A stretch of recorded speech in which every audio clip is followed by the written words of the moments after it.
Those of you who have attended earlier fashion symposia may remember Dr. Masafumi Monden, who's spoken before.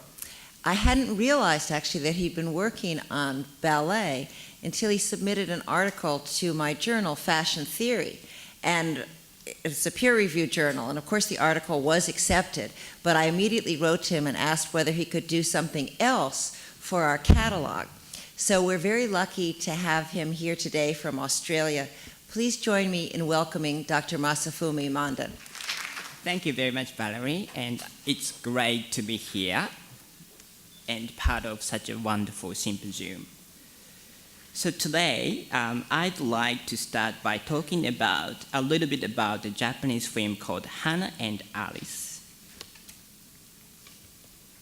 The film was released in 2004 and is a story about the friendship between two high school girls.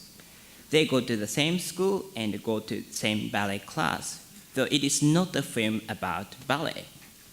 Toward the climax of the film, however, Alice, one of the girls, takes an audition for a girls' fashion magazine.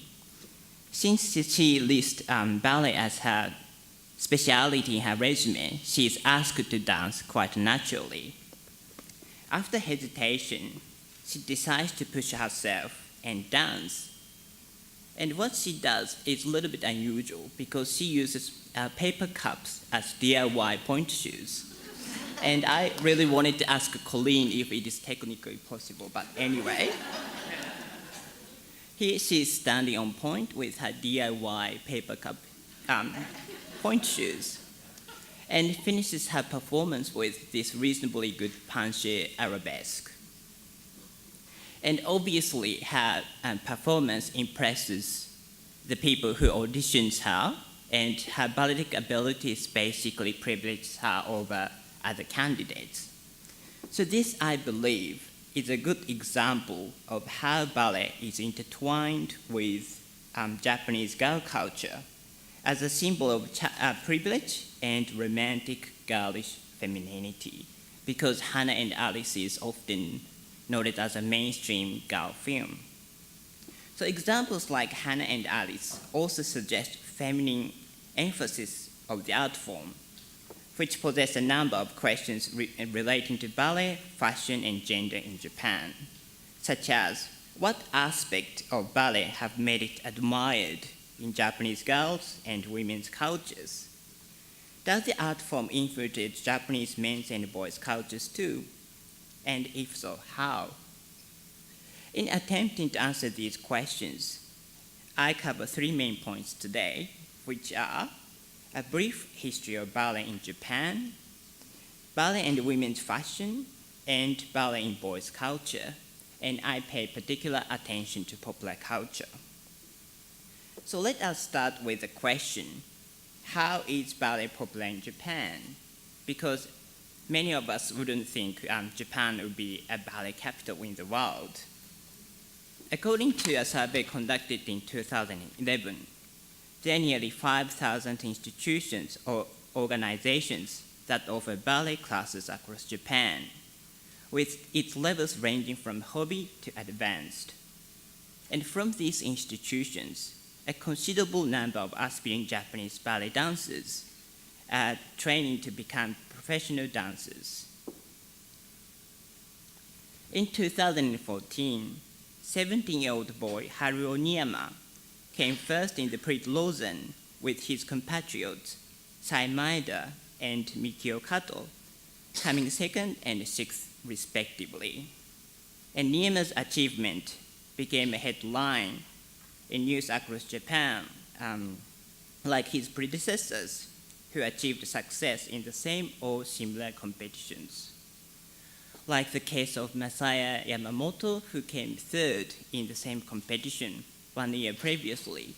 And here he's pictured with Tetsuya Kumakawa, who is a very famous ballet dancer and also a celebrity and an educator of dance. The history of ballet in Japan is, however, not long, starting around 1911. Initially, ballet was not regarded as an independent art form, but more as a part of opera or of the curriculum for training theater actors. Giovanni Vittorio Rossi, who studied with the renowned Enrico Cecchetti in Milan, was appointed as director of the opera department in the Imperial Theater in Japan in 1912, and stayed there for several years and taught dancing and singing. Around this time, Morinosawa, an opera actress and dancer who was one of Rossi's proteges, became a star with her balletic dances, and allegedly she collapsed when she was dancing the Dying Swan and later died. Well, it's not very funny, but anyway, Russian presence has been significant in the early history of Japanese ballet. Three Russians who are said to have popularized ballet in pre-war Japan are coincidentally all named Pavlova. Anna Pavlova visited Japan in 1922 and with much acclaim, performed 48 times in 10 cities. Elena Pavlova, who's no relation to the legendary Anna Pavlova, fled her country because of the revolution and opened Japan's first ballet studio school called Pavlova Ballet School in 1926.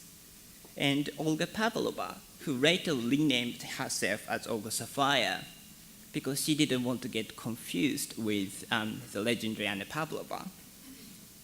And she married Japanese diplomat Takehisa Shimizu and moved permanently to Japan in 1936.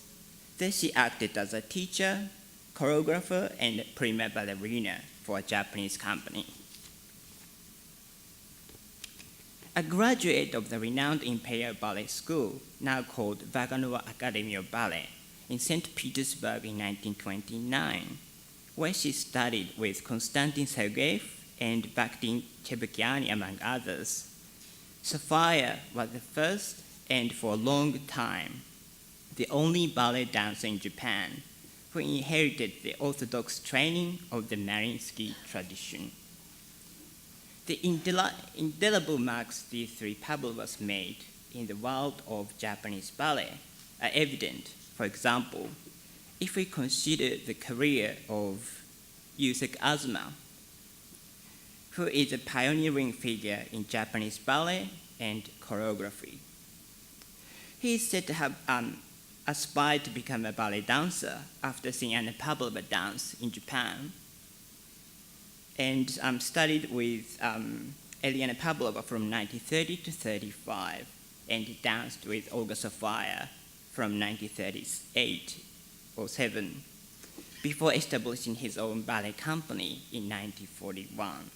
And Azuma never studied ballet overseas, and his ballet productions were based on his research through books and photographs like Vogue magazine. And this beautiful image is Azuma as Albrecht in Giselle, and it kind of indicates how much attention he paid to his costumes.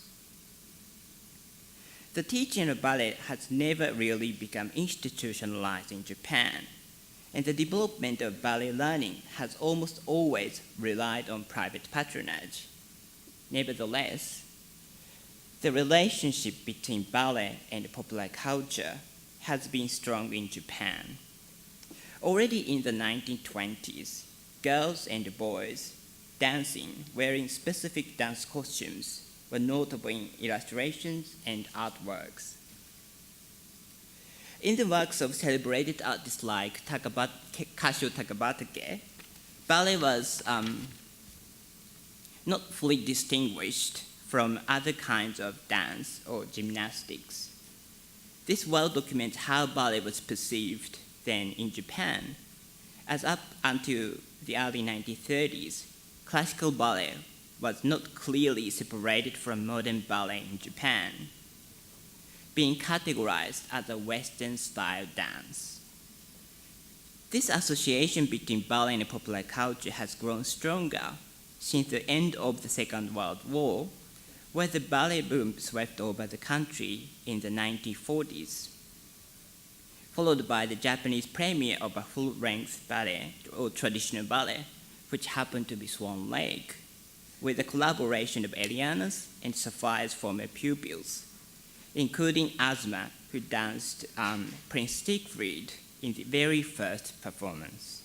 And here he's pictured with Akemi Matsuo, who studied ballet with Asma and Olga Saphire, and is heralded as the first ballerina in Japan ever to successfully perform a 32 fetes in Swan Lake, or more precisely in Black Swan Pas de Deux.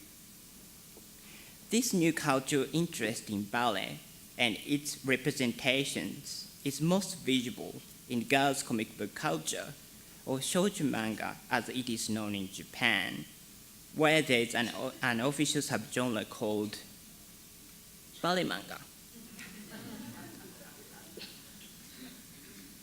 In the late 1960s, in the late 1950s and 60s, ballet manga of celebrated artists like Makoto Takahashi, which you can see in these images, and Miyako Maki exemplified romantic beauty, glamour, and the princess fantasy. From the 1970s onwards, such artists as Ryoko Yamagishi, Kyoko Ariyoshi, and Moto Hagio perceive ballet in a more realistic sense, and hence ballet and its beautiful costumes have increasingly become a symbol of privilege that is achievable through talent, self-discipline, and dedication.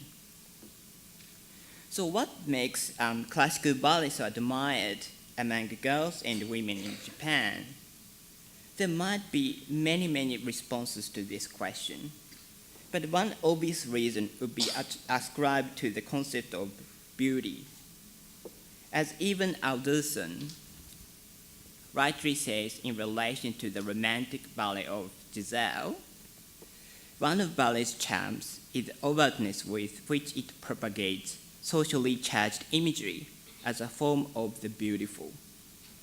Along with music, choreography, and stage design, costumes are the essence of the beauty and allure of ballet, and this point has been strongly stated by Lynn and Patricia's wonderful lectures yesterday, and this is rightly so in Japanese culture as well.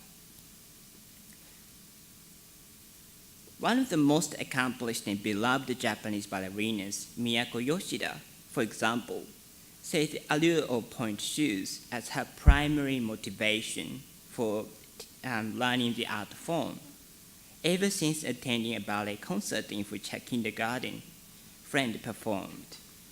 And this view is one such example that elucidates the significant roles ballet costumes play within the material culture of Japanese girls' lives. While the imagery of the ballerina was largely accessible through such cultural productions as shoujo manga, actual ballet garments were not. Whether it is a chuchu or point shoes, these are the uniform of the ballet dancer, so signaling her dedication, discipline, and professionalism.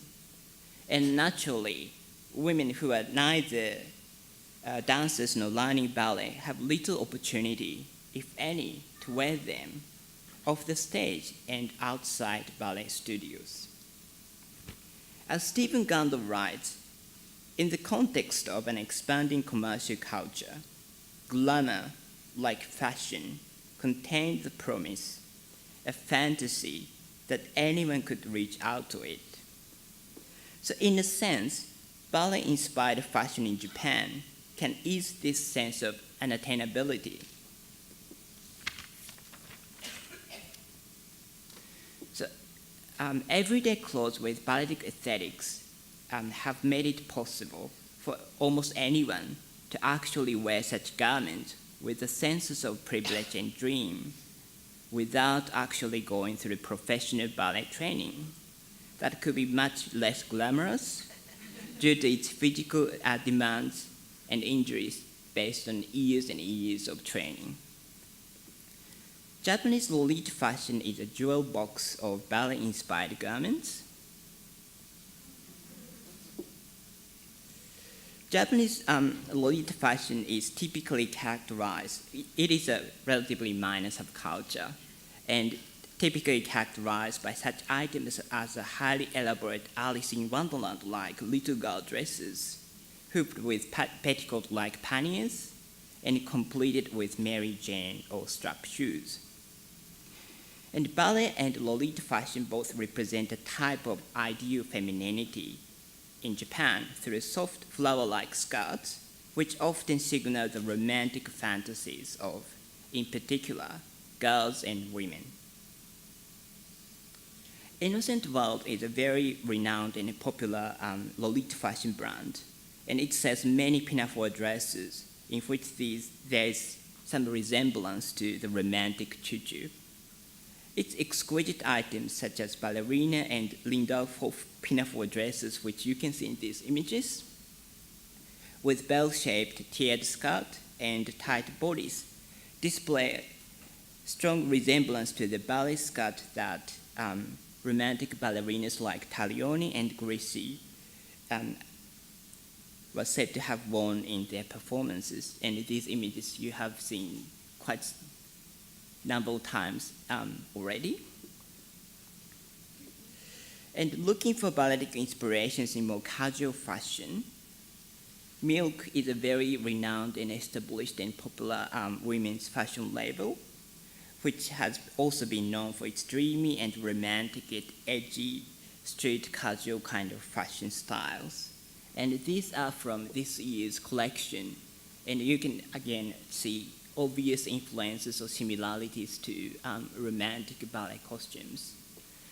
And indeed, like the dress in the image on the right is called a nightmare tutu dress.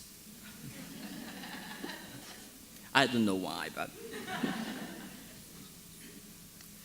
Rekisame is an emerging brand established in 2007 by designer Chika Kisada, who was a former ballet dancer herself. And the clothing of Rekisame is characterized by the use of earthy colors with sheer and floating materials such as silk, linen, tulles, and chiffons. So there's obvious comparison between her design and ballet costumes.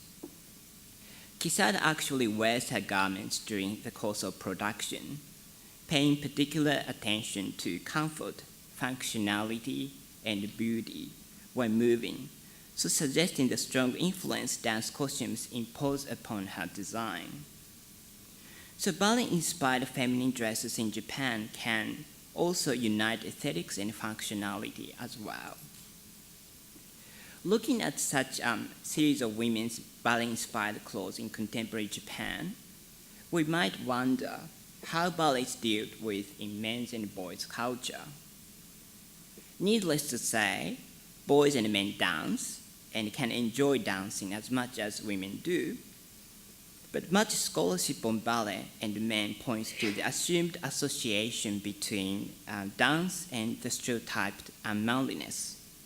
The reason for this is debatable, but some point to the body-revealing costumes of tights, which for some signify girlishness in a very derogatory sense, or graceful dance movement in comparison to rough and sporty athleticism as contributing factors.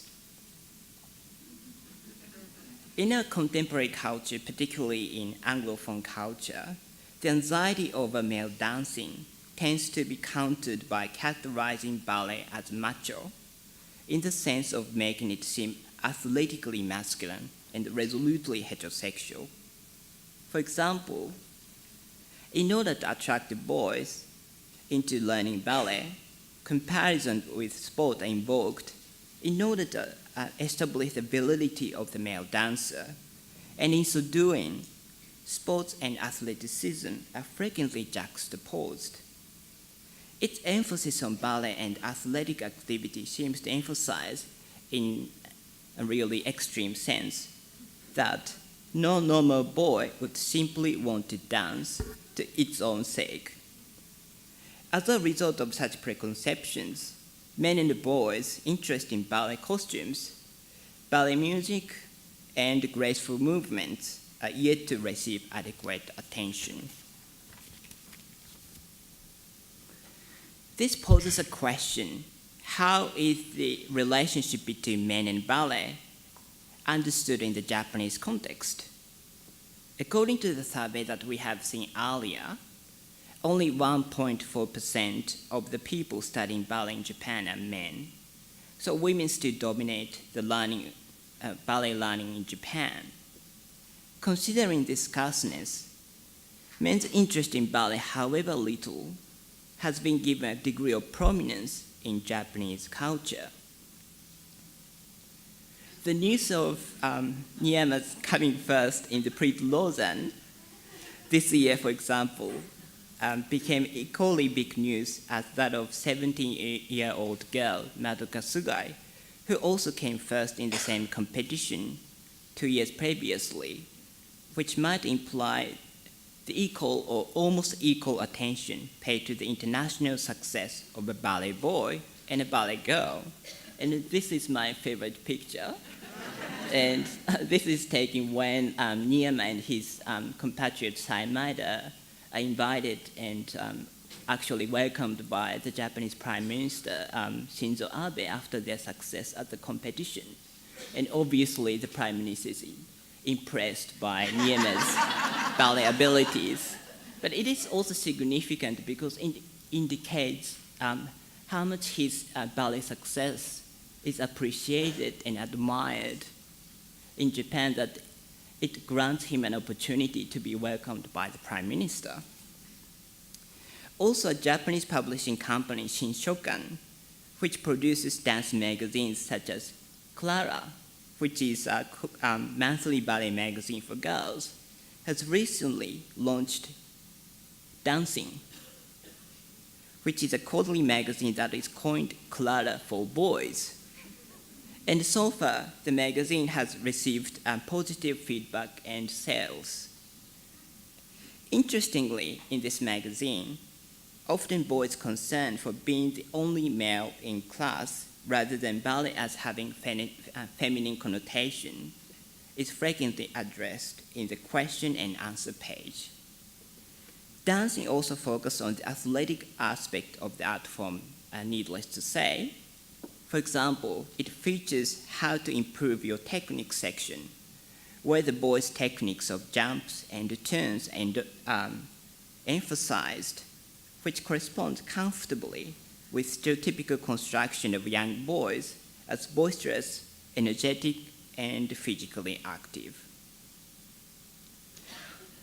What is unique to this ideological construction is the magazine's inclusion of garments as well as aesthetic qualities of the art form. For example, this is from a 6-page spread of dance outfits for boys, which is found in the second issue of Dancing. And this is obviously one such example that the magazine pays attention to garments and outfits and other aspect of more aesthetic aspect of ballet. And Dancing also features a manga story by Takafumi Adachi titled Ballet Hero Fantasy, Dance Adventures. And this is possibly one of the first boys' ballet comics in the world, I guess. It is a collaboration with the Royal Ballet's principal Stephen Macro, in which a 10-year-old ballet student, Dan, is sent to a fantasy world together with Macro and fights the rat monsters in the fashion of the Nutcracker. In the fighting scenes, they transform themselves a la Japanese superheroes. But their fighting moves are a combination of ballet techniques like arabesque and coupe jeté en tournant, for example, and have to impress the enemies with the beauty of these techniques in order to defeat them. So here the beauty of ballet is strikingly interwoven into boys' culture. So dancing indicates a negotiation between the assumed necessity to masculinize ballet and the appreciation of a beautiful, graceful form. Through the utilization of popular culture, such as boys' comics, combined with the notable presence of the voices of ballet boys, similar in age to the target reader. A social affinity between the reader and the contents of dancing is created, and so is the sensitivity that bridges the artscape of ballet and the real lives of its readers. With a sense of anxiety and isolation, boys doing ballet feel is frequent, while a sense of anxiety and isolation boys doing ballet feel is frequently suggested through the real-life experiences of boys and male dancers in their interviews. Dancing seems to appreciate the beauty of ballet quite unforcedly. This corresponds with the Japanese media's largely positive coverage of the young men who gain admiration and fame internationally with ballet and its sporty cousin figure skating. Such examples might offer us a new or different way, at least, of looking and understanding the relationship between men and ballet. While the history of ballet in Japan is young, as we have seen, the art form has infiltrated both contemporary Japanese dance culture and popular culture for decades. Romantic imaginations ascribed to ballet symbolize beauty, glamour, and privilege, and other examples of Innocent World, Milk and Rekisami among others indicate they still inspire Japanese women's fashion cultures. These strong feminine connotations also shape the ways in which boys and men engage with ballet. The increasing attention paid to male learning of ballet in Japan, as indicated by the presence of dancing, which coincided with emerging young ballet men who achieve international fame, both correspond with and problematizes a recent tendency to masculinize ballet by connecting it to sports in order to attract boys into learning the art form. So in conclusion, I would like to state the following. The ways in which ballet and their outfits are appreciated in contemporary Japanese culture tells us that the power of such beauty and elegance and glamour may be irresistible to many of us, regardless of our gender. Thank you very much.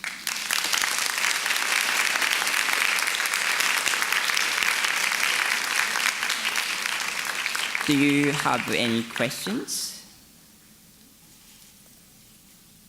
Hi, thank you so much. I was wondering if you can speak a little bit about Vivienne Westwood's rocking horse ballerina shoe and the popularity with the Lolitas. Oh, yes.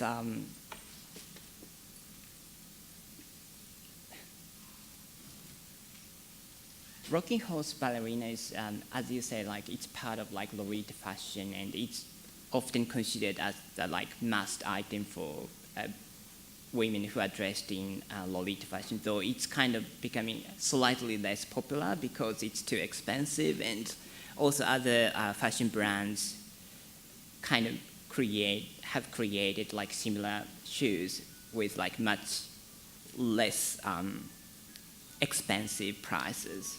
But I think it really relates and highlights the relationship between ballet and Lolita fashion and how it is kind of romanticized. And I also think it's kind of interesting because I think Vivienne Westwood created Rocking Horse Ballerina because she wanted to explore like kind of the concept of female empowerment. And she says like ballerinas could be elegant and beautiful, but she also has like strength and power in order to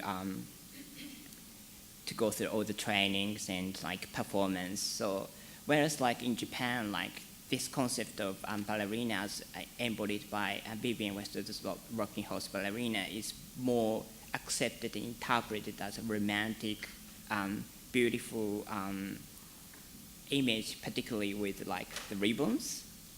So yeah, did I answer your question? Hi, thank you very much. It was an incredible presentation. I have a question in terms of the costumes and both manga and fashion representation that we are seeing.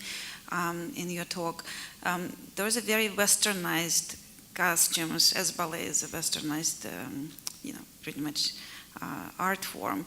Are there any elements of traditional Japanese clothing that are being incorporated in either in your fashions or dance costumes, either from a traditional Japanese wear or from no or kabuki theater, or it just remains strictly Western ideal?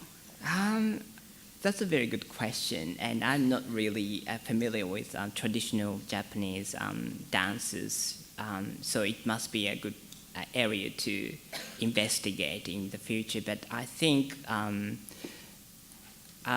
it's because, like in Japan, usually like the Japanese kimono and like Western dresses are separated. Like sometimes they can be combined. Like some designers have increasingly combined the two, but I think it's probably more on the designs of kimono that have been influenced by traditional dance, Japanese dance. I see. So meaning there is no elements from the kimono, let's say, being incorporated in the dance fashions. Yeah, it's kind of hard to spot like which Sure. one's influenced by Okay. exactly which. So yeah, I would be curious to see if there is any. Thank you. thanks. I might want to mention, if you look in the exhibition, you'll see that Baryshnikov loaned a costume which he wore in a collaboration with a modern dance with Tomasaburo Bando, the famous kabuki actor. And in it, Baryshnikov wore a top and hakama trousers, which are Japanese inspired. And I think also Anne Ray will be showing us some things for Alexander McQueen costume, which is Japanese inspired, a costume for dance, later this afternoon. That was wonderful, Masafumi. I see the influence with youth culture, but there's such an interest in dance for middle-aged and even older people who decide to take ballet at a much later age, and they seem to want to embrace this dream quality as well. Do you see any influence on fashion for the more mature person in Japan, or is it really more of a youth culture phenomenon, do you think, the interrelationship of ballet and fashion? That's a very good question as well, and I'm not really sure if I'm allowed to say this, but there's a label which is called Pink House, which is kind of close to Milk, but it used to be youth-centered, but youth-oriented, but now like it's more appreciated by women, older women, and like they're really like freely lacy, kind of very romantic fashions. So there might be a kind of difficulty for older women to appreciate this kind of aesthetics, but like once you over that that restriction, then you can wear whatever you want, and some old women really wear really romantic, almost like girlish kind of dresses. So I definitely think older women are also attracted to ballet-inspired clothes. And like my mom always says, if she can, like she wants to wear like these chuchu-like dresses that my 5-year-old nieces are wearing or something. So yeah. I was surprised that in the images you used for fashion, a lot of the models looked almost Swedish. Is that typical, or is it just the particular images that you picked where they're these very tall blonde girls? For like the actual models for fashion, like Milk and others, there's one thing that I'm not really sure about, but they tend to use like foreign models because there might be a reason that like fashion is still having a bit of like Western connotations for Japanese designers, or like they want to create that sort of a family, or they might just pick because like these girls might represent their fashion ideas or philosophies more. So Japanese Lolita fashion, for example, tend to use Japanese models more often. So I don't really know why, but like it really, I guess like there are many reasons why. Yeah. Okay, thank you. Thanks. There's certainly a hostility towards the idea of men in tights, both in fashion and in dance costume. And I'm wondering if you're seeing, and some of the pictures showed men and boys wearing shorts, and your final picture showed a dance costume that actually had trousers. Do you think there's a tendency towards emphasizing men's and boys' ballet costumes that avoid the idea of men in tights? They might, but because I chose this image just because of the like his ballet ability, but as part of like Lausanne, pre-Lausanne, like they have to do like classical repertoire and like modern repertoire, and for modern repertoires they don't usually wear tights. So yeah, there might be a kind of conscious or unconscious choice that like for modern dance they don't wear like tights because it's too associated with classical image of ballet, which is also part of like high culture, and also it's a little bit too hyperbolically bizarre in a sense. Yeah, and like many it's kind of interesting because many men still tend to say like, I don't like ballet because men in tights are too much or something. That's one of my colleagues just before coming to USA, I was talking to him about this presentation, and he said like, I don't like ballet because I can't stand men in tights. And he's in academia, so it's really... I probably shouldn't say this, but yeah, it was really surprising and interesting. So I think there might be at least an unconscious reason why, like in modern dance, in modern kind of production, men are kind of less and less wear tights. Mm. Have there been any choreographers from Japan that have done any ballet and maybe integrated it with the traditional Japanese form, which is so fanciful also? I think there are Japanese choreographers who are trying to incorporate Japanese movement or Japanese themes, which I cannot name here, but also like there are non-Japanese choreographers who use Japanese dancing and Japanese themes as well. Like there's a ballet called Kabuki, and like I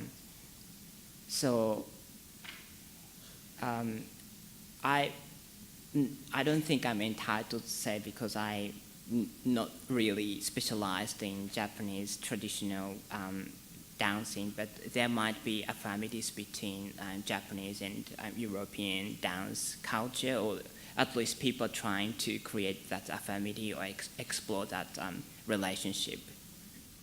A bit short. Thank you for introducing Kyo Carter to us today. He looks extremely impressive. I'm just wondering, ballet being such a young art form in Japan and establishing it, just wondering what will happen, how will Japan cultivate his impressive talents? Will he try and work for an overseas institution, or are they going to try and keep him in Japan?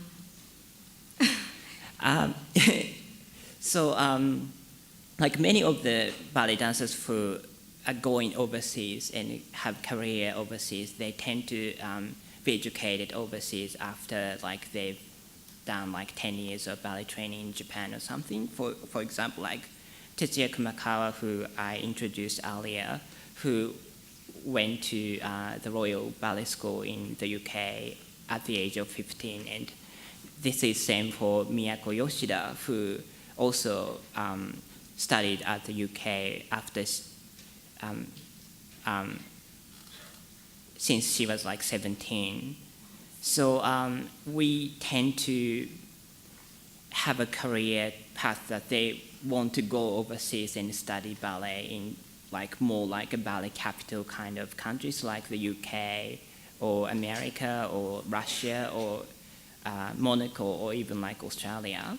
So, but many of them say like also having 10 years of training in Japan from the age of 5 to like 15 or something, it's really good because Japan tends to be, like Japanese teachers tend to be very strict on